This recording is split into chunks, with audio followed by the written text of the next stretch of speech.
जय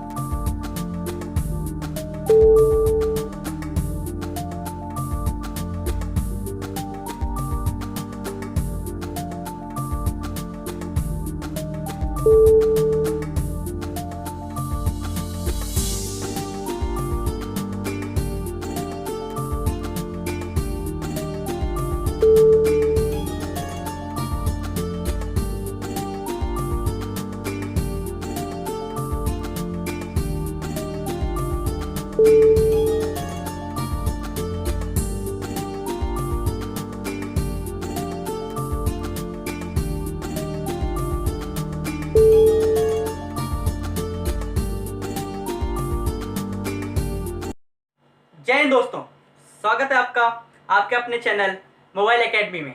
मैं हूं आपका दोस्त और आपका मेंटोर शुभम। जैसा कि आपको दिख रहा होगा स्क्रीन पे, यूट्यूब और से टिकटॉक, यस, आजकल का सबसे ज़्यादा ट्रेंडी टॉपिक।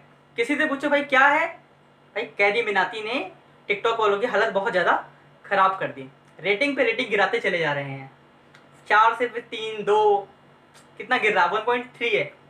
तो अब क्यों हो रहा है? आप कॉमर्स के स्टूडेंट हैं, आपको पता होना चाहिए। आपका 12th होने वाला है, आपका एग्जाम है, ये रिवीजन सीरीज चल रही है हमारी। आपने पढ़ा है चैप्टर बिजनेस इन्वायरमेंट। हम देखेंगे बिजनेस इन्वायरमेंट ने कैसे टिकटॉक की हालत ख़राब करी हुई है, क्या फैक्टर्स थे जो टिकटॉक की हालत इतनी ज़्यादा ख़राब हो गई है, ये हम पढ़ेंगे अपने इस चैप्टर में। हमारा रिवीजन सीरीज चल रही थी, हमने पहले रिवीजन में पूरा ओवरव्यू लिया था पार्ट ए का, और हमने चैप्टर 1 कंप्लीट किया था। हम आज शुरू करेंगे चैप्टर थर्ड जिसका नाम है बिजनेस इन्वायरमेंट।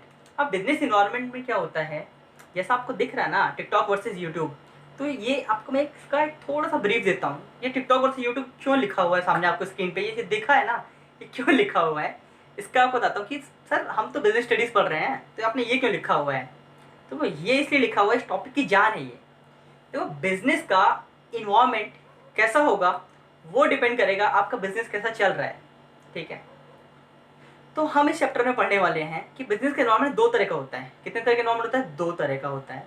एक होता है इंटरनल और एक होता है एक्सटर्नल। जैसे ये आपको टिकटॉक और यूट्यूब वाले में, जो टिकटॉक की बात कर रहे हैं, बेसिकली टिकटॉक के पॉइंट ऑफ व्यू से हम बात कर रहे हैं कि भाई जो टिकटॉक का है ना, टिकटॉक का इंटरनल बिजनेस में कोई दिक्कत नहीं थी। उनका इंटरनल एनवायरनमेंट तो एकदम बिल्कुल टनाटन था, एकदम बहुत ही बेहतरीन चल रहा था। लेकिन हुआ क्या, एक्सटर्नल सोर्स समझते हो आप? एक्सटर्नल बाहर का आदमी जो उसका जिस पे आपका कंट्रोल नहीं है, उसने आपकी बैंड बजा दी। आप उस फैक्टर का कुछ नहीं कर सकते। इंटरनल फैक्टर जो था ना, वो आपके कंट्रोल में था, आप उससे जीत सकते थे। लेकिन जो एक्सटर्नल कंट्रोल होता है ये आपके बिजनेस के बाहर होता है। तो इंटरनल इन्वायरमेंट और एक्सटर्नल इन्वायरमेंट। इंटरनल इन्वायरमेंट जो टिकटॉक का खुद का ओन मैनेजमेंट, क्या उनकी कोई गलती है यहाँ पे? नहीं है, उन्होंने कुछ नहीं किया, वो तो नॉर्मल चल रहा है उनका बिजनेस। लेकिन यहाँ पे एक्सटर्नल फैक्टर एक आया, एक्सटर्नल इन्वायरमेंट ने अफेक्ट किया। एक्सटर्नल इन्वायरमेंट का नाम आपको सबको पता है, कैरी मिनाटी। कैरी मिनाटी ने वीडियो बनाया, उसके बाद से इनकी रेटिंग गिरने लगी। तो ये कहता है एक्सटर्नल फैक्टर था जो इनके बिजनेस को अफेक्ट कर गया। तो बेसिकली बिजनेस इन्वायरमेंट क्या, मैंने बोला 2 तरह का, एक इंटरनल और एक एक्सटर्नल। तो ये है। तो हम शुरू करते हैं इस चैप्टर को। अब देखो, तो अब हम पढ़ रहे हैं मीनिंग ऑफ बिजनेस इन्वायरमेंट। देखो दिख रहा है ना आपको, मीनिंग ऑफ बिजनेस इन्वायरमेंट, कि बिजनेस इन्वायरमेंट की मीनिंग क्या होती है। क्योंकि रिवीजन वीडियो है, मैं उम्मीद करता हूँ आप लोगों ने पढ़ा हुआ एग्जाम के हिसाब से है, बट हम कोशिश करनी है ना लेटेस्ट एग्जाम पे लिखने ना, कि एग्जामिनर आपसे इम्प्रेस हो, आपको अच्छे मार्क्स दे, ठीक है। तो देखिए मीनिंग ऑफ बिजनेस इन्वायरमेंट। अब बिजनेस इन्वायरमेंट अगर आया एग्जाम में, कोई क्वेश्चन आया, तो आपने शुरुआत करनी है उसकी डेफिनेशन से कि बिजनेस इन्वायरमेंट का मतलब क्या होता है। तो आप बोलोगे business environment means some total of all the internal and the external forces. क्या बोला मैंने? All the internal and the external forces, मतलब इंटरनल भी और एक्सटर्नल भी। अच्छा, इंटरनल में क्या आते होंगे? कंपनी के एम्प्लॉइज, मतलब कि इंडिविजुअल्स आते हैं, ठीक है। कंपनी खुद मतलब इंस्टीट्यूशंस आ गए, और फोर्सेस जो कि आउटसाइड द बिजनेस हैं हमारे, ठीक। तो बेसिकली आपको मैं डेफिनेशन बोल सकता हूँ कि भाई business environment means the sum total of all the individuals, institutions and other forces that are outside the room, outside the control of a business enterprise but may affect it performance. लेकिन हमारे business की performance को affect कर सकते हैं, हमारे business के बाहर हैं या अंदर भी हैं लेकिन हमारे बिजनेस को अफेक्ट कर सकते हैं, इसको हम बोलते हैं बिजनेस इन्वायरमेंट। अब बिजनेस इन्वायरमेंट की डेफिनेशन तो आपको क्लियर हो गई। अब मैंने जैसे बोला बिजनेस इन्वायरमेंट क्या था, सोशल, इकोनॉमिक और पॉलिटिकल, 3 तरह के फैक्टर्स हो सकते हैं जो आपके बिजनेस को अफेक्ट करेंगे।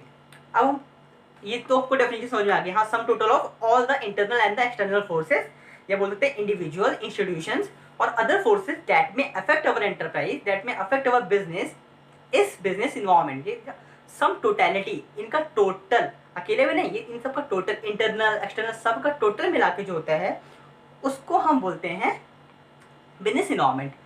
अब अगला टॉपिक आता है बिजनेस इन्वायरमेंट के सर फीचर क्या होते हैं। फीचर बताओ, क्योंकि क्वेश्चन आ सकता है 5 मार्क्स में, 6 मार्क्स में आने के पूरे चांस है कि आ सकता है। What are the features of the business environment, भाई बिजनेस इन्वायरमेंट के फीचर्स क्या होते हैं। तो भाई जो डेफिनेशन है ना वही फीचर्स में टूट जाएगी। डेफिनेशन में क्या था, business environment is sum totality. तो क्या हो गया, ये टोटल है, इंडिविजुअल नहीं है, ये क्या है, टोटल है। तो पहला फीचर क्या हो गया, totality of the external forces, की एक्सटर्नल फोर्सेस की टोटलिटी है, सारे एक्सटर्नल फोर्सेस को मिला देते हैं तो वो एक इसका फीचर बनता है। फिर सेकंड फीचर बनता है स्पेसिफिक एंड जनरल फोर्सेस।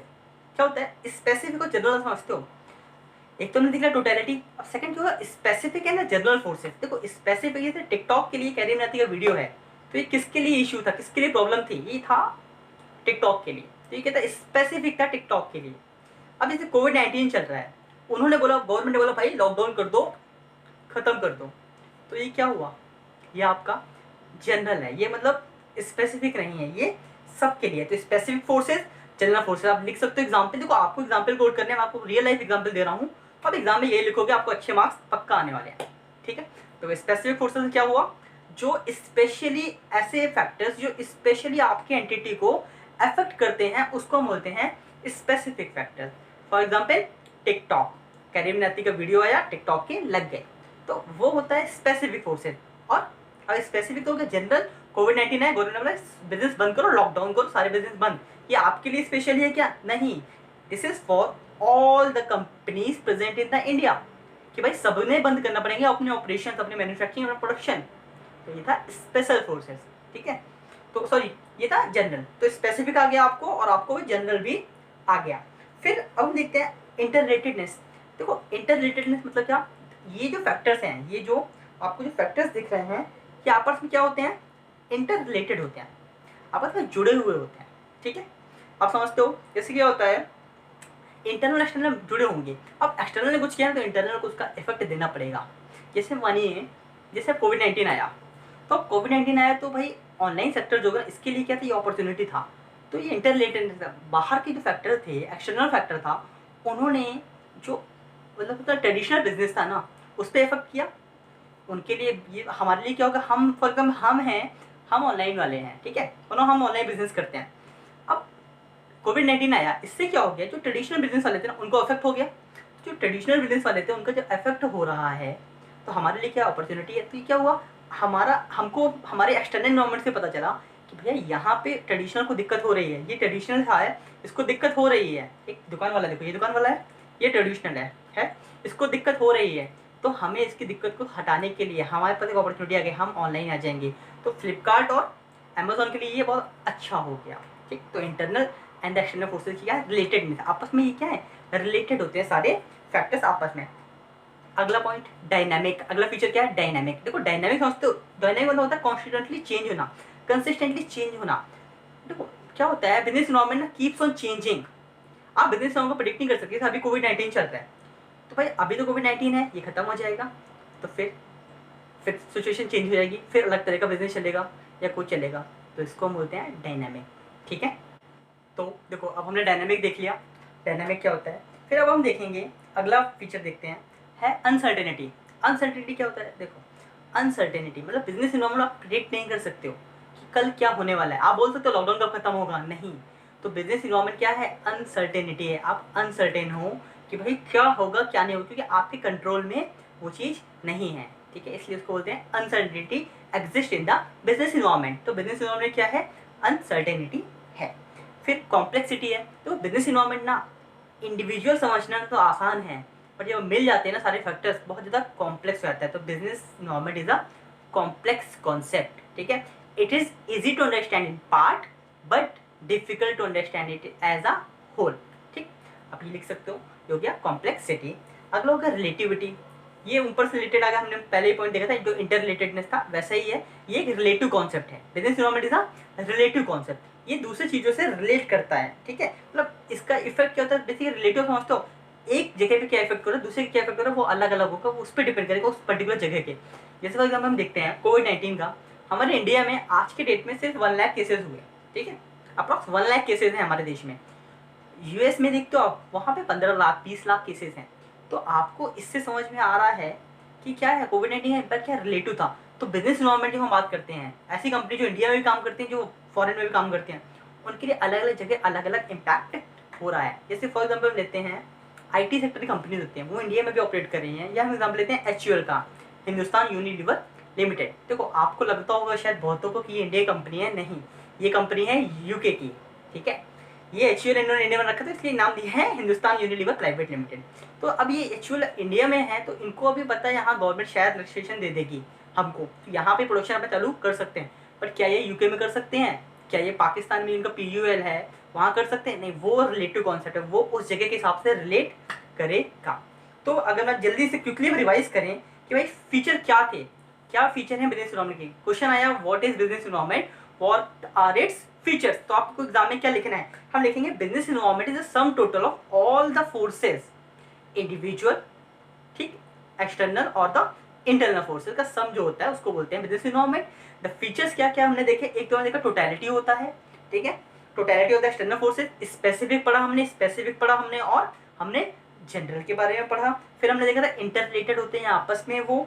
फिर हमने देखा था डायनामिक होते हैं, अनसर्टेन होते हैं, और रिलेटिव कॉन्सेप्ट है। कैसा कॉन्सेप्ट ये, रिलेटिव, हर जगह टू जगह, area to area, region to region ये डिफर करेगा। तो देखिए अभी तक हमने, और कॉम्प्लेक्सिटी, ठीक है, मतलब अंडरस्टैंड इजी भी होता है सिंगल पार्ट में करना, बट डिफिकल्ट होता है इसको सबके साथ मिला के पढ़ना। तो अब हमने यहाँ तक देखा। फिर हम देखते हैं अगला टॉपिक आता है इंपॉर्टेंस ऑफ बिजनेस इन्वायरमेंट। भैया बिजनेस इन्वायरमेंट क्या है पता चल गया, इसकी खासियत सब आ गई, समझ में आ गया। अब इंपॉर्टेंस क्या है, बिजनेस इन्वायरमेंट जान के करोगे क्या, फ़ायदा क्या हुआ, बिजनेस इन्वायरमेंट पढ़ा, कंपनीज ने इम्प्लीमेंट किया, तो कंपनीज को फ़ायदा क्या हो रहा है। तो फ़ायदा देखना पड़ेगा आपको, कंपनी को फ़ायदा या कंपनी को नुकसान क्या हो रहा है। तो देखो इसमें बेसिकली क्या होता है, बिजनेस इन्वायरमेंट जो है ना, देखो क्या होता है आपको बताता हूँ। ये टिकटॉक वाला एग्जाम्पल वापस से देखते हैं। देखो टिकटॉक वाला फिर से आ गया आपकी स्क्रीन पे। देखो क्या हुआ, टिकटॉक ये जो है ना, इस पर हम पूरा ये चैप्टर बना लेंगे बहुत अच्छा था कि आपके दिमाग में फिट हो जाएगा। देखो हमने क्या बोला कि टिकटॉक के साथ जो हुआ, उनका इंटरनल बिजनेस इन्वायरमेंट से कुछ नहीं था, उनके एक्सटर्नल फोर्सेस से उनको दिक्कत हो गई। जब एक्सटर्नल उनको प्रॉब्लम हुआ तो ये क्या था, हमने देखा फीचर में, ये क्या था उनके लिए स्पेसिफिक था, उनके लिए क्या था, ये स्पेसिफिक था। अब बताओ ये इनके लिए, इनको बिजनेस इन्वायरमेंट के लिए, ये टिकटॉक के लिए एक थ्रेट है कि नहीं है, इनकी रेटिंग गिर रही है, खराब है ना इनके ऐप के लिए, इनकी कंपनी के लिए खराब है, तो ये क्या इनके लिए थ्रेट है, इनके लिए क्या है, ये एक थ्रेट है। तो इनको बिजनेस इन्वायरमेंट से क्या हो गया, एक थ्रेट मिल गया, ठीक। तो अब क्या होता है बेसिकली, हमको हमारे बिजनेस इन्वायरमेंट से, जो बिजनेस है हमारा, उसके चारों तरफ से जो फोर्सेस हैं, फैक्टर्स हैं, उनसे हमको अपॉर्चुनिटीज़ मिलती है, उनसे हमको थ्रेट्स मिलता है। अब होता क्या है, हम उन अपॉर्चुनिटीज़ को कैसे फ़ायदा उठा लें, उन अपॉर्चुनिटीज़ का, ये जो थ्रेट हुए हैं, ये जो खतरे आए हैं हमारे ऊपर, उस खतरे को कैसे अवॉइड करें, कैसे अवॉइड करें। तो हमें ये देखना होता है। हमको ये अगर कब पता चलेगा, जब हमने बिजनेस इन्वायरमेंट को असेस किया होगा। जैसे टिकटॉक अब असेस कर रहा होगा ना, भाई क्या गड़बड़ हो गई, आखिर क्या गड़बड़ हो गई जो ऐसा हो रहा है या क्या हो रहा है, तो वो अब उसको असेस करेंगे, उनके लिए थ्रेट है, अब उसे काउंटर करने की वो कोशिश करेंगे, ठीक। जैसे फॉर एग्जाम्पल मैं आपको बोल सकता हूँ, जैसे आपने टिकटॉक की रेटिंग गिरा दी, लोगों ने टिकटॉक की रेटिंग गिरा दी, देखो ऐप डिलीट नहीं होगा अनलेस एंड अनटिल उसमें कोई कंटेंट खराब होता है, तो वो तो कंपनी के ऊपर गया। अब आपने रेटिंग तो गिरा दी, लेकिन होगा क्या, कंपनी तो बड़ी कंपनी है, उनका पैसा होगा, तो वो तो पेड सब्सक्राइबर का पेड रिव्यू वापस से लेंगे। तो अपना ये थ्रेट है, उनका जो थ्रेट आया है, आप लोगों ने उनकी जो मतलब रेटिंग गिराई है, उसी थ्रेट आया है, उस थ्रेट को काउंटर करने के लिए वो क्या करेंगे, वो उसको काउंटर करने के लिए अपने और दूसरी फोर्सेस का यूज़ करेंगे, जिस वजह से उसको टैकल कर सकें। तो आपको समझ में आएगा, इसलिए इंपॉर्टेंस होता है बिजनेस इन्वायरमेंट के बारे में जानना। हम पढ़ते हैं बिजनेस इन्वायरमेंट के फीचर्स क्या होते हैं या कोई इंपॉर्टेंस क्या होते हैं।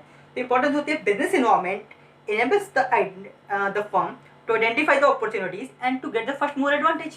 मतलब मैंने क्या बोला कि भाई कंपनी को यहाँ पे फ़ायदा होता है अगर उसको पता चल गई हमारे लिए फर्स्ट मूवर एडवांटेज है। जैसे फॉर एग्जाम्पल हम बात करें, जैसे कोविड-19 चल रहा है, तो भाई कोई भी बंदा अब खुला खाना नहीं खाना चाहेगा या बाहर का खाना नहीं खाना चाहेगा, ठीक है, बाहर नहीं जाना चाहेगा। तो ये किनके लिए एडवांटेज था? उन कंपनीज के लिए जो डिलीवर करते हो घर पे। एग्जैक्टली क्योंकि अब आप नहीं जा सकते, उनके लिए क्या हो गई, ये एक अपॉर्चुनिटी हो गया। तो अब जब अपॉर्चुनिटी हो तो वो फर्स्ट मूवर एडवांटेज ले सकते हैं, ठीक है। इसको बोलते हैं अपॉर्चुनिटी आपको मिली और आपने फर्स्ट मूवर एडवांटेज लेके फ़ायदा उठाया। जैसे फॉर एग्जाम्पल आजकल लोगों में अवेयरनेस बढ़ गई है हेल्दी फूड की। किसकी अवेयरनेस बढ़ गई, मैंने बोला हेल्दी फूड की। लोग आजकल खाना पसंद करते हैं हेल्दी फूड। वो चाहते हैं हमको ना पैकेट मतलब पैक्ड फूड मिले, ठीक है। पैक्ड फूड देखो, ये आपको दिख रहा है ना, ये पैक्ड फूड। तो ये पैक्ड फूड है। अब पैक्ड फूड क्या होता है, जैसे आपको आप जैसे गए, आप देखो आप आजकल आप बाहर ऐसे स्टॉल पे नहीं खाओगे या देखोगे यार गंदगी है इसके यहाँ पे हमको नहीं खाना। तो जब ये आया, इससे अपॉर्चुनिटी किसके लिए हो गया, ये जो पैक्ड फूड बेचने वाले हैं इनके लिए क्या हो गया, अपॉर्चुनिटी हो गया। और ये किसके लिए थ्रेट हो गया, जो कि ऐसे ही सामान बेचते थे, खुला सामान जो बेचते थे, जो ठीक है, जो ठेले पे सामान बेचते थे, रेडी पे सामान बेचते थे, उनके लिए क्या हो गया, ये थ्रेट हो गया, उनको ये खतरा हो गया। तो ये आपको दिख रहा है, तो दोनों दिख रहे हैं आपको। इसके लिए खुश है, जो पैक्ड फूड हो रहा है ये खुश है क्योंकि इसके लिए अपॉर्चुनिटी आया, इसके लिए एडवांटेज हो गया और इसने फर्स्ट मूवर एडवांटेज भी उठा लिया, ठीक। और it helps the firm to identify early threats and the opportunities. अगर आप बिजनेस इन्वायरमेंट को असेस कर रहे होगे, अगर आप बिजनेस इन्वायरमेंट को असेस कर रहे होगे तो आप अपॉर्चुनिटी और थ्रेट को आइडेंटिफाई कर सकते हो बाकी कॉम्पिटिटर से पहले। देखो अगर आपने पहले उस अपॉर्चुनिटी को पहचान लिया तो भाई आप पहले काम कर जाओगे और आप सक्सीड हो जाओगे, सक्सेसफुल आप हो जाओगे। थ्रेट आपको पता है यार ये मेरे लिए थ्रेट हो सकता है, तो पहले से कोशिश करूँगा, पहले से मैं उसके लिए तैयारियाँ शुरू कर दूंगा, यार मैं इससे कैसे बच सकूँ, कैसे बचूँ। तो ये होता है, ठीक है। फिर it helps in tapping useful resources, कि भाई सोसाइटी में देखो बिजनेस क्या होता है, बिजनेस को रॉ मटेरियल चाहिए, रिसोर्सेज चाहिए। तो बिजनेस इन्वायरमेंट हेल्प करेगा आपको रिसोर्सेज को टैप करने के लिए, टैप करने मतलब पाने के लिए आपकी सोसाइटी से, ठीक है। फिर it helps in coping with rapid changes. अगर आप बिजनेस इन्वायरमेंट को एसेस कर रहे हो ना, तो आपको जो चेंजेस हो रहे हैं ना उससे ये आपको कोप करने में हेल्प करेगा। जैसे आज के टाइम पे कोविड-19 चल रहा है, अब लोग क्या चाहेंगे, सोशल डिस्टेंसिंग हो या कुछ हो, ठीक है, या मास्क हो। तो अब ये क्या हुआ, अब जैसे कोई बिजनेस थे, जैसे फॉर एग्जाम्पल पीवीआर था। अब आप मूवी देखने जाते थे, लेकिन अब वहाँ पे आपको टेंशन होगी कि यार हमें कहीं कोरोना ना हो जाए, कोविड-19 ना हो जाए, आपको डर है कोविड-19 वायरस का। तो अब यहाँ पे पीवीआर क्या कर सकता है, उन्हें अगर वो देख रहे हैं कि हाँ हमारे इन्वायरमेंट में ये हो रहा है, देखो ये आपको पीवीआर दिख रहा है, देखो आप पहले ऐसे मूवी देखने आया करते थे, देखते हो कितना सही होता था ना, मूवी देख रहे होते थे, मस्त आवाज़ आ रही होती थी, साउंड इफेक्ट, बढ़िया पॉपकॉर्न खा रहे हो और मूवी देख रहे हो। अब क्या हुआ, कोविड-19 आया, बिजनेस हो गया ठप, आप मूवी देखने जा नहीं सकते। क्यों, डर बैठ गया कि यार अगर मैं मूवी देखने गया सिचुएशन नॉर्मल होने के बाद भी, तो कहीं मुझे वापस से कुछ ना हो जाए। तो ये लोग क्या कर सकते हैं, हो सकता है ये लोग बोलेंगे हम ना मतलब हैंड सैनिटाइजर कंपलसरी करेंगे, कि हाँ बंदा जाएगा वो सैनिटाइज करके जाएगा अपने हाथ को, या हम एक सीट छोड़ के दूसरा बैठेगा, ऐसे करेंगे। तो कुछ करेंगे, अगर ये लोग कोप करेंगे इन्वायरमेंट के साथ में, ठीक है, बिजनेस इन्वायरमेंट को जो दे दिया कि हाँ भैया आप तो कोविड-19 है, ऐसे सिचुएशन हो गई, आप समझ लो। अगर ये इससे टैकल कर गए, पीवीआर अगर टैकल कर गया तो पीवीआर सक्सेसफुल हो जाएगा, पीवीआर बहुत बढ़िया चल जाएगा। अदरवाइज पीवीआर क्या हो जाएगा, दे विल शट डाउन, ठीक है। तो आपको समझ में आ गया बिजनेस इन्वायरमेंट का क्यों जरूरी था। फिर हम देखते हैं it helps in assisting in planning and formulating policies. Policies को, बिजनेस की पॉलिसीज को प्लान करने में कि क्या पॉलिसी बनाएं और क्या पॉलिसी, कैसे उस पॉलिसी को फॉर्मुलेट करें, इम्प्लीमेंट कैसे करें, वो आपको हेल्प करेगा बिजनेस इन्वायरमेंट, ठीक है। तो अगर आपको बिजनेस इन्वायरमेंट पता होगा तो आप उससे आप प्लानिंग और आपको एग्जीक्यूशन में वो हेल्प करेगा। It helps in improving performance, ये बिजनेस की परफॉर्मेंस को इम्प्रूव करने में भी हेल्प करता है। तो बिजनेस की परफॉर्मेंस इंप्रूव करने में हेल्प करता है, मतलब कैसे समझ सकते हो, देखो अगर आपको पता था, जैसे बहुत सा आप लोगों को आइडिया था कि हाँ हमारे देश में कोविड-19 फैलने वाला है या कुछ है, तो लोगों ने क्या किया या बिजनेसेस ने क्या किया, उन्होंने जो प्रोडक्शन था मतलब मास्क का या सैनिटाइजर्स का, वो इंक्रीमेंट किया, वो उन्होंने इंक्रीज़ किया कि हमारा परफॉर्मेंस हम इम्प्रूव करें, बढ़ाएं, ताकि हम और ज़्यादा अवेलेबल करा सकें। तो अगर आप तैयार थे पहले से उस चीज़ के लिए, आप अपने बिजनेस प्लान को देख रहे थे, असेस कर रहे थे, तब आप कर सकते थे। अगर आप बिजनेस प्लान को असेस नहीं कर रहे थे तो कुछ कर पाओ कि आपके हाथ में कुछ लगेगा, हाँ एक चीज़ लगेगी, क्या, घंटा, ठीक है। तो चलो, तो अब हम बोल सकते हैं, एक बार फिर से रिवाइज करते हैं जल्दी से, इंपॉर्टेंस ऑफ बिजनेस इन्वायरमेंट क्या है। इंपॉर्टेंस ऑफ बिजनेस इन्वायरमेंट क्या है, हमने सबसे पहले देखा था कि ये हेल्प करता है हमको थ्रेट्स को आइडेंटिफाई करने में और अपॉर्चुनिटीज़ को आइडेंटिफाई करने में। फिर हमने देखा था it helps in taking the first mover advantage, कि हमको फर्स्ट मूवर एडवांटेज को पाने में हेल्प करता है। फिर हमने देखा था आइडेंटिफिकेशन ऑफ थ्रेट्स, कैसे ये थ्रेट्स को आइडेंटिफाई करने में हमारी हेल्प करता है। फिर हमने देखा टैपिंग ऑफ रिसोर्सेज, कैसे हम सोसाइटी रिसोर्सेज टैप कर सकें, ये हमारी हेल्प उसमें भी करता है। और coping with the rapid changes, जो इन्वायरमेंट में चेंजेस हो रहे हैं उसके साथ में कंपनी कैसे कोप अप करे, कैसे उसको मेकअप करे, तो उसके लिए भी हमको ये हेल्प करता है। और एट द एंड हमने पढ़ा था कि पॉलिसी कैसे बनानी है और उस पॉलिसी को कैसे इम्प्लीमेंट करना है, ये भी हमें कौन बताएगा, बिजनेस इन्वायरमेंट। इसलिए ये चैप्टर बहुत ज़रूरी है किसी भी बिजनेस को प्रैक्टिकल लाइफ में। आपको देखो समझ में आ रहा होगा प्रैक्टिकल लाइफ कितना ज़रूरी हो गया ये हमारे लिए, ठीक है। फिर हमने इंपॉर्टेंस पढ़ लिया, अब इंपॉर्टेंस बता देते हैं dimension of the business environment क्या है। भैया आप बिजनेस इन्वायरमेंट बता रहे होती हैं जैसे यार अफेक्ट करता है क्या है, किस चिड़िया का नाम है बिजनेस इन्वायरमेंट, ऐसी कौन सी चिड़िया जिसके पर हमने अभी तक गिने नहीं, ठीक है। मूवी देखते होगे ना आप लोग, समझ गए होगे फिर। तो चलो अब हम देखते हैं dimensions of the business environment, कि भाई बिजनेस इन्वायरमेंट के डायमेंशंस क्या हैं। तो बेसिकली ना इसको हम बोलते हैं पेस्टल, क्या बोलते हैं शॉर्ट में, पेस्टल, पी से PESTEL, पेस्टल। पेस्टल क्या होता है, पी से पॉलिटिकल, पी से क्या बोला मैंने आपको, पॉलिटिकल, ई से क्या बोला मैंने आपको, इकोनॉमिक, ठीक है, PE, एस से हो गया आपका सोशल, ठीक, टी से टेक्नोलॉजिकल और एल से लीगल इन्वायरमेंट, ठीक, तो हो गया पेस्टल, ठीक है शॉर्ट में। तो अब हम देखते हैं कि भाई पहले हम पढ़ते हैं इकोनॉमिक इन्वायरमेंट के बारे में, कि भाई इकोनॉमिक इन्वायरमेंट जो होता है ना हमारा, वो हमको बिजनेस को कैसे इफेक्ट कर सकता है और होता क्या है। देखो बेसिकली आप समझना, आपको जो क्वेश्चन आता है एग्जाम में कि what are the dimension of business environment, तो देखो आपको क्या होगा, आपको पहचानना होगा, ये केस स्टडी के फॉर्म में आएगा, तो आपको पहचानना होगा कि भाई किसकी बात कर रहा है। तो देखो कितने हैं मैंने बोला आपको, देखो पॉलिटिकल, पी से पॉलिटिकल, ई से इकोनॉमिक, एस से सोशल, टी से टेक्नोलॉजिकल और एल से आपका लीगल। तो देखो अगर अब हम एक एक करके पढ़ते हैं, हम पहले पढ़ रहे हैं इकोनॉमिक इन्वायरमेंट के बारे में, किसके बारे में पढ़ रहे हैं हम, इकोनॉमिक इन्वायरमेंट के बारे में। तो देखो आपको ये चीज़ समझ में आया, अगर इकोनॉमिक, अगर इकोनॉमी से रिलेटेड है, अगर वो इकोनॉमिक एक्टिविटी से रिलेटेड है, पैसे से रिलेटेड, बेसिकली समझो डायरेक्टली पैसे से रिलेटेड की ऐसी चीज़ें डायरेक्टली हमारे पैसे को इफेक्ट कर रही है, तो कहाँ जाएगी, इकोनॉमिक एक्टिविटी में। आपको जैसे पता चला इकोनॉमिक एक्टिविटी है, आप तुरंत आंसर अच्छे से लिख सकते हो। देखो इकोनॉमिक एक्टिविटी आपको दिख रहा है, ये इकोनॉमी होती है, हमारी इकोनॉमिक एक्टिविटी होती है, ठीक है। अब इकोनॉमिक एक्टिविटी कैसे इम्पैक्ट करती है, हुआ क्या, गवर्नमेंट आई, जैसे हम अभी आपको एक लेटेस्ट एग्जाम्पल देते हैं, 23 अगस्त को गवर्नमेंट ने, हमारी फाइनेंस मिनिस्टर जो थी निर्मला सीतारमण है, उन्होंने बोला कि हम टैक्स रेट कम कर रहे हैं, हम कंपनीज जो टैक्स लगता है ना, वो टैक्स क्या कर रहे हैं, कम कर रहे हैं। कंपनीज क्या हो गई, खुश, ये बल्ले बल्ले मज़ा आ गया, कंपनी तो हो गई खुश। क्यों, क्योंकि टैक्स कम हुआ। क्या हुआ, जब टैक्स कम हुआ तो उनके ऊपर क्या, उनके इनकम क्या हो गई, बढ़ गई। पहले वो 100 रुपये कमाते थे, 30 रुपये कंपनी को सरकार को देने पड़ते थे, ऐसे 30 रुपये देते बेचारे का मुंह बन जाता था, अरे यार शिट। अब क्या वो 30 की जगह उनको 22 देने पड़ रहे थे, तो खुश किया, हाँ यार 8 रुपये तो और बच गए।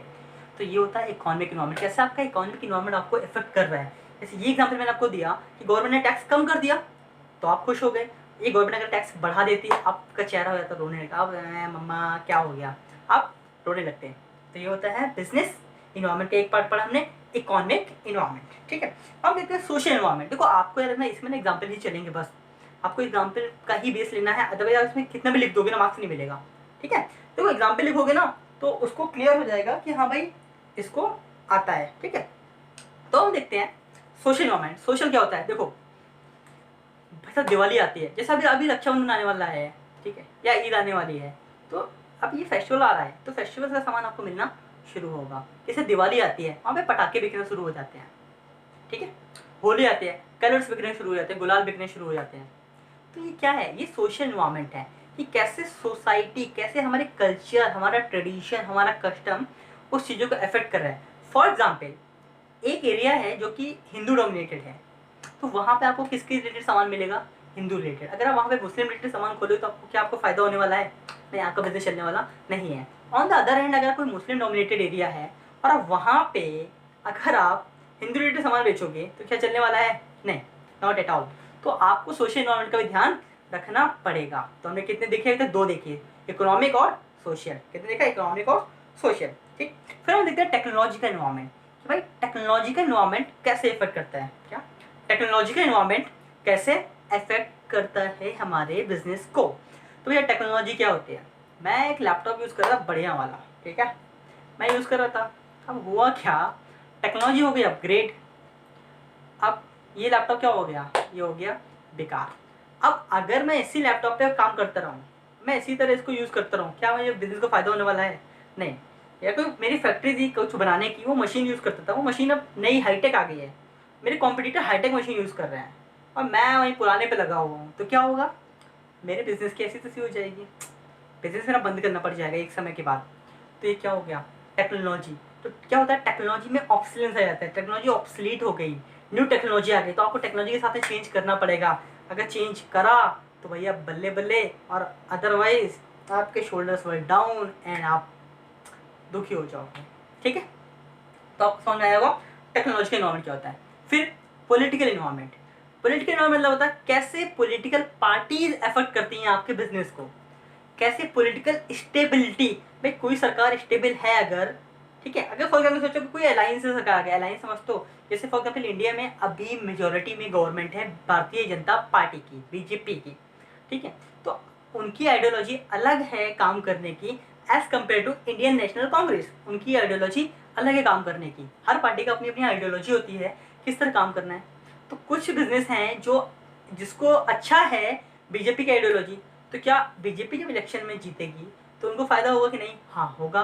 तो भाई वो क्या होंगे, उनके लिए क्या हो गया, अच्छी बात हो गई, वो तो खुश हो गए। लेकिन ऑन द अदर हैंड जिनकी आइडियोलॉजी कांग्रेस से मिलती है, जो कांग्रेस गवर्नमेंट जैसी की होती है, उनकी आइडियोलॉजी उनसे मिलती है, उनके लिए थोड़ा उतना अच्छा मूव नहीं होगा। ठीक है, फिर स्टेबिलिटी कैसे असर करती है, भाई अगर कहीं पे गवर्नमेंट स्टेबल होगी ना, जैसे बीजेपी गवर्नमेंट स्टेबल है, क्या हाँ ये गिरेगी नहीं, 5 साल तक चलेगी, तो बिजनेस को अच्छा है, बिजनेस अपने हिसाब से काम कर सकता है। और अगर ये स्टेबल ना हो, अगर सोचो 5-6 पार्टियां अलायंस बना के सरकार बनाए, पता चला कि कभी भी सरकार गिर सकती हो, तो क्या आप ऐसा बिजनेस में गवर्नमेंट में ट्रस्ट कर पाओगे?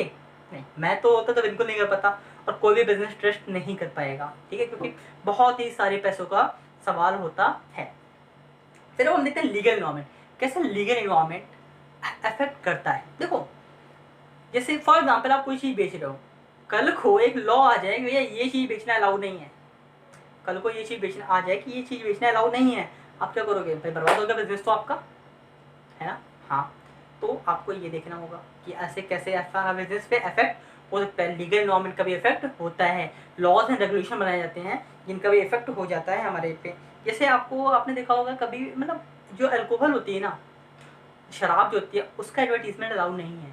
ठीक है, ओके, इसको सीग्राम्स म्यूजिक सीरीज का ऐड देते हैं, पर वो लिकर का ऐड नहीं देते हैं। अगर आप कुछ सोच रहे हो कि ऐसा भैया सीग्राम्स को तो ऐड आता है, तो वो नहीं, वो लिकर का ऐड नहीं आता। ठीक है, ओके, चलो फिर हम देखते हैं इकोनॉमिक इन्वायरमेंट इंडिया। ठीक, ये पेस्टल तो आपको क्लियर होगा, यहाँ तो कोई दिक्कत नहीं है, हम आगे चलते हैं। हम देखते हैं इकोनॉमिक इन्वायरमेंट इंडिया। इंडिया में इकोनॉमिक इन्वायरमेंट कैसा है, इकोनॉमिक इन्वायरमेंट क्या था, किस बारे में बात हो रही है? बेसिकली यहाँ पे बात हो रही है न्यू इकोनॉमिक पॉलिसी 1991 के बारे में। किसकी बात हो रही है? New economic policy 1991। भैया जैसे हम सुनते हैं ना न्यू इकोनॉमिक पॉलिसी 1991, सामने मन में आते हैं कौन? सरदार जी, मनमोहन सिंह। देखो मनमोहन सिंह आ गए, खुश हैं। अब क्या हुआ था 1991 में, इंडिया के हालात बहुत ज़्यादा ख़राब थे, Indian economic condition was very low. ठीक है, इंडियन इकोनॉमिक हालत बहुत ज़्यादा डिटोरिएटेड थी, बहुत ज़्यादा ख़राब थी, बहुत ज़्यादा गंदी हालात में था हमारा भारत। तो इस हालात से कैसे बाहर निकाले सरदार जी ने? टू प्ले फॉर सरदार जी कि उन्होंने हमको उस समय बचा लिया था, हमारे देश को, वरना हमारा देश बहुत ही गंदी हालत में उस समय था। तो अब सरदार जी ने क्या किया था, उन्होंने बेसिकली लाइसेंसिंग, वो एलपीजी पॉलिसी लाए थे। क्या किया था उन्होंने? LPG policy. क्या किया था? LPG, liberalisation, privatisation and globalisation. तो लिबरलाइजेशन के अंदर उन्होंने क्या किया था, उन्होंने बोला था भाई जो काम लिबरलाइज करेंगे, हम छूट देंगे, रेस्ट्रिक्शन नहीं लगाएंगे, जबरदस्ती रेस्ट्रिक्शन नहीं लगाएंगे, छोड़ दो सारे बंधन को, ठीक है, होने दो कोयल पायल का शोर। तो ऐसा बोला मनमोहन सिंह ने, तोड़ दो सारे बंधन को, ठीक, जिससे कि आप बंधन तोड़ो, आज़ाद करो, बिजनेसेस को आज़ाद करो। भैया आपको जो अच्छा लगता हो आप वो करो, आप हमको टेंशन मत दो, आप टेंशन मत लो, ना टेंशन दो ना टेंशन लो, चिल मारो और आराम से बिजनेस करो जो करना है। तो लिबरलाइज कर दिया, छूट दे दी गई। फिर सेकंड किया गया प्राइवेटाइज। जो बिजनेस गवर्नमेंट के पास थे, सिर्फ और सिर्फ कहाँ थे, सिर्फ और सिर्फ बिजनेस किसके पास थे? गवर्नमेंट के पास थे। उनको बोला ये गवर्नमेंट आप ना थोड़ा सा छोड़ दो, दूसरों को भी खाने दो। तो उन्होंने बोला प्राइवेट कंपनीज को भी आप दो, ताकि प्राइवेट इंडिविजुअल्स ही वहाँ पे आके काम कर सकें। इसको बोलते हैं प्राइवेटाइजेशन। फिर होता है ग्लोबलाइजेशन, कि भैया इंडिया में ना पहले अलाउ नहीं था, FDI foreign direct investment was not allowed in India up to 1991। ऐसे कैसे भैया, ऐसे कैसे अलाउड नहीं था? बहुत बड़ी दिक्कत थी। हाँ, इसलिए हम सब वैसे गरीब थे और गरीब उधर चले जा रहे थे। तो मनमोहन सिंह ने बोला ऐसा करो भैया, अपने देश वाले तो नहीं कर पा रहे, विदेशियों को आने दो, ये आएंगे पैसा लाएंगे, आप कमा पाओगे। तो जो पेप्सी कोका कोला ये आए थे ना, ये मनमोहन सिंह लाए थे। तो इसको बोलते हैं ग्लोबलाइजेशन। ग्लोबलाइजेशन मतलब होता है making the world as a whole. ठीक है, मतलब दुनिया को ही एक मार्केट बना दो। ठीक, एक एरिया रेस्ट्रिक्टेड मत रहो और आप ग्लोबलाइज कर दो। तो हमने इस बारे में इस चैप्टर में हमें पढ़ना है। फिर हम देखते हैं डिमोनेटाइजेशन। ये आप सबको पता है कि भाई डिमोनेटाइजेशन क्या होता है। ठीक है, डिमोनेटाइजेशन में क्या हुआ था भाई, नोटबंदी हो गई थी, जो पुरानी करेंसी थी उनको बंद किया था। उनका फ़ायदा क्या है, उसका नुकसान क्या है, आप उसमें देख सकते हो। इसमें ज़्यादा कोई इंपॉर्टेंट नहीं है समझाने के लिए। ठीक है, आप लिख सकते हो हाँ गवर्नमेंट को क्या था भाई, ब्लैक मनी रिड्यूस करनी है, इसलिए डिमोनेटाइजेशन किया गया था। तो आप ये इसमें कर सकते हो। ठीक है, अब इम्पैक्ट क्या हुआ गवर्नमेंट का, ये जो पॉलिसी कर रहे हैं, ये जो चेंजेस किए 1991 में, इस सबसे चेंज क्या हुआ, फ़ायदा क्या हुआ, क्या इम्पैक्ट हुआ। देखो इससे फ़ायदा क्या हुआ। अब हुआ क्या, पहले सिर्फ गवर्नमेंट था, पहले सिर्फ क्या था, सिर्फ गवर्नमेंट था। तो पहला फ़ायदा इंक्रीज कंपटीशन। कंपटीशन क्या हो गया, तगड़ा हो गया। अब जैसे ही कंपटीशन तगड़ा हुआ, रीज़न क्या था भाई, पहले क्या थी, पहले सिर्फ पब्लिक थी। अब पब्लिक के साथ में क्या है, प्राइवेट आया, ले कंपटीशन। ये अकेले था, मैं तो शेर हूँ, पीछे से कौन बे, कौन है तू, फिर कंपटीशन बढ़ा और पीछे से क्या हो गया, फॉरेन डायरेक्ट इन्वेस्टमेंट भी आ गया। तो कंपटीशन हो गया तगड़ा और इससे फायदा हुआ किसको, कस्टमर्स को। तो सेकंड फायदा क्या हुआ, मोर डिमांडिंग कस्टमर। सेकंड फायदा क्या है, मोर डिमांडिंग कस्टमर, कस्टमर को ज़्यादा फायदा हो गया। तो मोर डिमांडिंग कस्टमर, क्योंकि अब कस्टमर डिमांड करेगा भैया, उसको ऑप्शन आ गए, पहले ऑप्शन नहीं थे, अब ऑप्शन आ गए तो मोर डिमांडिंग बन गया। फिर रैपिडली चेंजिंग टेक्नोलॉजी के दौरान, पहले हम इंडियंस थे, हाथ से काम कर रहे थे, मशीन ज़्यादा थी नहीं, टेक्नोलॉजी ना के बराबर थी, जो थी उसी में काम चला रहे थे, नई टेक्नोलॉजी ला नहीं रहे थे। अंग्रेज आए, टेक्नोलॉजी कहते थे भैया पकड़ो टेक्नोलॉजी। जैसे टेक्नोलॉजी आई तो इससे भी फ़ायदा हुआ हमारे देश को। अगला necessity for change. Necessity for 1991 में जो हालत मैंने बोली आपको, हमारे देश की हालत बहुत ही ज़्यादा जर्जर थी। तो उस वजह से उस समय पे चेंज लाना बहुत ही ज़्यादा ज़रूरी था। अगर नहीं किया जाता तो शायद हो सकता आज हम या आप बहुत ही ख़राब हालत में होते हैं। तो इसलिए वो बहुत ज़्यादा ज़रूरी था। अगला point, need for developing human resources. Human resources क्या है, आप, मैं, हमारे देश के जो नौजवान साथी हैं, वो सारे लोग क्या हैं, ह्यूमन रिसोर्सेज देश के। हम लोग काम नहीं करेंगे ना, हम लोग अगर काम नहीं करेंगे तो हमारे देश में क्या होगा, देश बर्बाद हो जाएगा। तो ह्यूमन रिसोर्स को डेवलप करने का बहुत ही ज़्यादा ज़रूरी था। ठीक है, कमिटमेंट दिया था, वो था उसमें कि भाई अब हम ग्रेटर कमिटमेंट दिया गया था कि आप साथ दो, यूथ को बोला था भाई साथ आओ और हम मिलकर काम करेंगे। ठीक है, ओके। फिर लास्ट पॉइंट था loss of budgetary support to the public sector. Public sector को पहले ना बहुत ज़्यादा फंड देते थे कि आप अच्छे से काम कर लो, तो वो उसे कम करा गया कि हाँ छोड़ दो भैया, आपसे रहने का कोई फ़ायदा ज़्यादा है नहीं। तो पब्लिक सेक्टर को पैसा कम देना शुरू किया गया। तो इससे ख़त्म होता है हमारा ये चैप्टर का रिवीजन। देखो रिवीजन क्या, मैंने पूरा पढ़ाया आपको पूरा डिटेल में। एक बार हम जल्दी से 2 मिनट का ना समरी लेते। देखो जिसने भी सब्सक्राइब नहीं किया भाई सब्सक्राइब करना और अपने दोस्तों को ज़रूर बताना, क्योंकि देखो आप लोगों का मोमेंटम टूटा हुआ होगा कोविड-19 की वजह से। अब एग्ज़ाम आ गया है ना सर पे, तो मैं आपको जल्द से जल्द पढ़ाना चाह रहा हूँ और कमेंट बॉक्स में ज़रूर बताना कैसा लग रहा है। ठीक है, और चलो अब हम देखते हैं, हम एक जल्दी से देखते हैं क्विक रिकैप कि क्या पढ़ा इस चैप्टर में। एग्जाम के लिए क्या याद रखना दिमाग में, देखो सबसे ज़्यादा देखना बिजनेस इन्वायरमेंट क्या होता है। Business environment sum total of all the individual institution and other forces that are outside the control of the business entity. मतलब इन शॉर्ट बोल सकते हो इंटरनल प्लस एक्सटर्नल। ठीक, फिर फीचर्स आए तो डेफिनेशन से ही फीचर्स तोड़ना। पहला फीचर क्या होगा, टोटलिटी ऑफ द फोर्सेज, तो भाई टोटलिटी हो गया, वो फीचर हो गया। Specific forces, general forces. TikTok याद रखना आप लोग, आपको पेपर में लिख के आना टिकटॉक, ठीक है, मजाक में नहीं बोला, पेपर में लिख के आया ना, मार्क्स मिलेंगे, अच्छे मार्क्स मिलेंगे। ठीक है, देखो मैंने भी स्कोर किया है 95 बिजनेस स्टडीज़ में। ठीक है, मैं सीए फाइनल में हूँ, तो मैं आपको बता सकता हूँ एग्जाम्पल बहुत एफर्ट करते हैं एक एग्जामिनर को कि हाँ अगर आपको एग्जाम्पल आता होगा ना तो उसको समझ जाता है कि हाँ यार बच्चे को तो कंटेंट पक्का ही पक्का आता है। ठीक है, तो आपको यहाँ पे समय ध्यान देना होगा कि हाँ ये कैसे हम कर सकते हैं। तो देखो फीचर्स आप याद रखोगे, ठीक है। Totality of the external forces, specific and general forces, interrelatedness, ठीक है। कॉम्प्लेक्सिटी थी, हमने वो देखा था। अनसर्टेन थे, बिजनेस फॉर्मेट का नाम अनसर्टेन होता है कि भाई ये क्या होगा क्या नहीं होगा, अनसर्टेनिटी होती है। फिर हमने देखा डायनामिक होते हैं, क्या होते हैं ये, दिस कीप्स ऑन चेंजिंग, बदलते रहते हैं, ठीक है। फिर हमने देखा था रिलेटिविटी के बारे में कि इंडिया में अलग होगा और यूएस में अलग होगा। फिर हमने इस बारे में पढ़ा था। इसके बाद हमने पढ़ा था इंपॉर्टेंस पढ़ी थी कि बिजनेस फॉर्मेट की इंपॉर्टेंस क्या है। इंपॉर्टेंस हमने देखा था कि हमको ये थ्रेट और अपॉर्चुनिटी को आइडेंटिफाई करने में हेल्प करता है।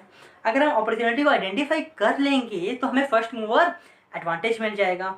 तो हमने इसमें ये भी देखा था कि भैया फर्स्ट मूवर एडवांटेज भी हमको मिल सकता है और थ्रेट को आइडेंटिफाई करके हम उसको कम कर सकते हैं और सोसाइटी से रिसोर्सेज भी अच्छे अच्छे टैप कर सकते हैं। हमने ये पढ़ा था, ठीक है। फिर इसके बाद हम चले गए थे डायमेंशंस में। डायमेंशन में पढ़ा pastel, political, economic, social, technological and legal.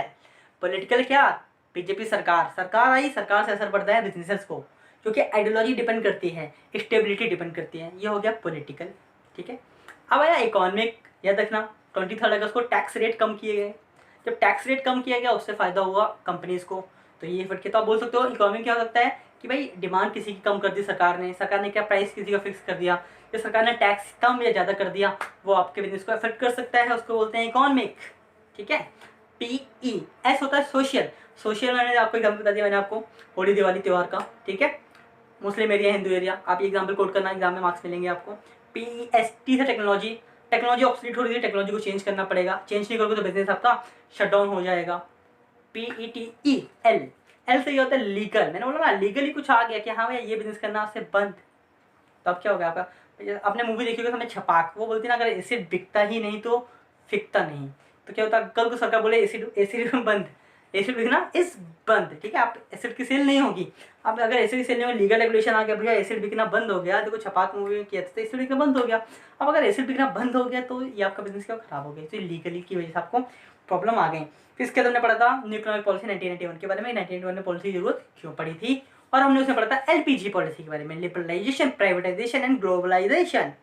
तो भैया लिबरलाइजेशन क्या छूट दी थी भैया, रिलैक्स चिल, तुम भी काम करो हम भी काम करेंगे। ये हुआ था कहाँ पे, प्राइवेटाइजेशन में। प्राइवेट सेक्टर को बोला था पब्लिक ने भैया तुम भी काम कर लो। देखो आज के टाइम आप देखते हो ना, आप रिलायंस जियो यूज़ करते हो, कुछ लोग BSNL यूज़ करते हैं, तो क्या प्राइवेट भी है और पब्लिक भी है, दोनों है, ठीक है। तो उसको बोलते हैं LP। फिर जी से ग्लोबलाइजेशन, फॉरेन कंपनीज इंडिया में आज के टाइम में देखते हो आप कितनी सारी फॉरेन कंपनीज हैं। टिकटॉक को ही देखो ना, फॉरेन कंपनी ही तो है आखिरकार, एक चाइना की तो ये कंपनी है। तो समझ गए आप क्या हालात हैं। तो आई होप आप लोगों को लेक्चर पसंद आया होगा और give a thumbs up to me और अपनी प्रिपरेशन को कंटिन्यू रखिए। हम 2 से 3 दिनों में ये लेक्चर आएगा आपका, कोशिश करेंगे जल्द से जल्द इसको हम खत्म कर लें, ठीक है। मतलब 5 जून तक मैं कोशिश रखूँगा ये पूरा आपको रिवाइज हो जाए। आपने कुछ नहीं करना, आपको कान पे लगाना है, आराम से सुनना है, डाउनलोड कर लेना, इसकी स्पीड बढ़ाते रहना आप, ताकि आपको और कम टाइम में होता जाए। देखो मतलब 35-40 मिनट का पूरा चैप्टर रिवाइज हो जाएगा, जो आप खुद करते तो आपको 3 से 4 घंटे लग जाते हैं, ठीक है। तो चलो guys, see you in the next session. Till then सावधान रहें, सतर्क रहें, हाथ धोते रहें और हाथ दूर रखें। Bye bye, God bless you.